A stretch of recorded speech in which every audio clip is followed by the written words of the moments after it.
الأخ حمد يقول: ما الصارف عن الوجوب في قوله صلى الله عليه وسلم: من استجمر فليوتر؟ نعم، في قول النبي صلى الله عليه وسلم: من استجمر فليوتر، العلماء لهم منهجان في هذا الحديث.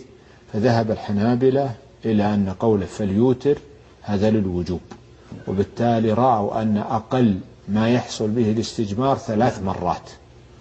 والقول الآخر قالوا بأنه تكفي المرة الواحدة، وقالوا عن الحديث فليوتر بأنه يراد به المرة الواحدة، لأن المرة الواحدة وتر، كما في الحديث إن الله وتر يحب الوتر. وأما في المسحة الرابعة والمسحة السادسة فإذا زادها فإنها لا تعود على ما قبلها بالنقض. يعني لو قدر أنه مسح 4 مرات فحينئذ 3